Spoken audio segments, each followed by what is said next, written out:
আছে। আশা করি তোমরা অনেক অনেক অনেক ভালো আছো। আর আমি জানি না কত যুগ পর আমাদের লং ব্লগ এলো, ঠিক আছে, মানে অনেক দিন পর।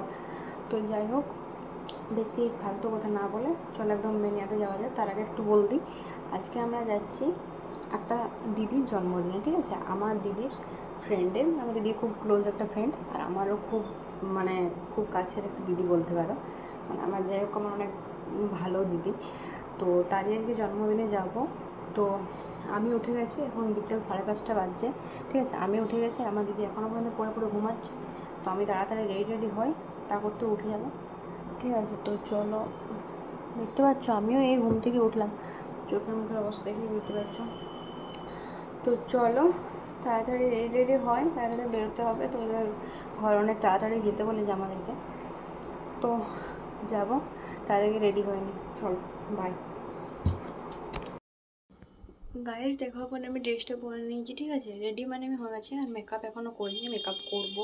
দেখ আমি নিজে মেকআপ করতে পারি না, আমি জানি না এখানে কেন আমার মেকআপ দেখাচ্ছে, ঠিক আছে, আমি কিন্তু মেকআপ করে নেই। আর এই দেখো আমার গালে বেশি মেকআপ করলে ব্রণ বেরিয়ে যায়, ঠিক আছে, তাই জন্য বেশি মেকআপ করবো না। তো তাও তো কিছু করতে হবে যেহেতু যাচ্ছি।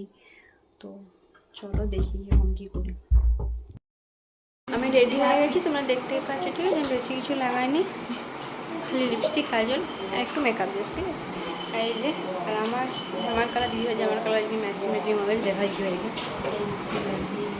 এখন দিদিভাই এখনও সাজছে, ওর এখনও সাজা হয়নি, তাই ও সাজছে, ঠিক আছে। আর ওর জামার কালার আমার জামার কালার দেখলে তোমরা অনেকটা মানে একই হয়ে গেছে, ঠিক আছে। তো চলো এখানে যাই, এমনিতে অনেকটা রাত হয়ে গেছে আমাদের, ঠিক আছে। তো আমি কটা বাজছে, এখন বাজছে 6:36, ঠিক আছে, এখন 6:36 বাজছে। তো আমরা যাই, বেরোই, আমরা এখনও বেরোতেই পারিনি, দিদিভাই এখনও রেডি হয় না 3টার মতো। তো চলো মানে যেয়ে দেখা হচ্ছে, মানে যেতে যেতে দেখা হচ্ছে। কটা বাজছে দেখতে পাচ্ছিস, তাড়াতাড়ি রেডি হও। ও এখনো কানেরই বুঝতে পারছি না কোনটা করবো না করবো।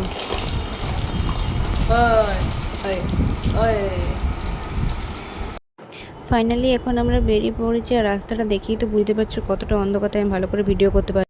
আমরা এখন ওদের ঘরে চলে এসেছি, মানে যাদের ঘরে আমাদের নিমন্ত্রণটা ছিল, ঠিক আছে, দিদিভাইয়ের একটা ফ্রেন্ডের বাড়িতে, এই দেখো। আর আমরা অনেকক্ষণই এসেছি, ঠিক আছে, আমি এতক্ষণ ভিডিও স্টার্ট করলাম, এরপর দিদিভাই সাজাবে, ওকে। তো তোমরা দেখতে পাবে সে ভিডিও, তো চলো দেখতে নাও। তো কিছু বলবি? তো চলো দেখতে থাকো। এই যে দিদিটাকে তোমরা দেখছো, এই দিদিটারই জন্মদিন, তাই দিদিভাই এসেই ওকে মেকআপ করতে বসে গেছে, কারণ দিদিভাই আগের থেকেই বলে রেখেছিল যে আমি তোকে মেকআপ করবো, তুই নিজে মেকআপ করবি না। তাই বলেছিল ঠিক আছে, কারণ দিদির ওকে নিজে হাতে সাজানো খুব শখ, ঠিক আছে। তার মাঝে ওরা কত ইয়ার্কি করছিল তোমরা দেখতেই পাচ্ছ। তো আর কিছু বলবো না, তো চলো মেকআপটা দেখো। তারপর আমি ঠান্ডা ঠান্ডা সবাই মিলে একটু স্প্রাইট খেয়ে নিলাম।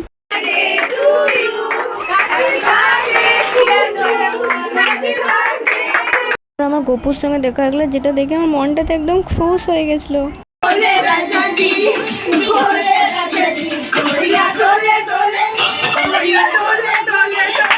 আমরা নাচ টাচ করে খেতে বসে গেছিলাম, যেহেতু আমাদেরকে তাড়াতাড়ি ঘর যেতে হতো সেই জন্য। আর আমরা এখন ঘর চলে যাচ্ছি। আজকের ব্লগটা এই পর্যন্ত, ভালো লাগলে লাইক কমেন্ট শেয়ার করে দাও, বাই।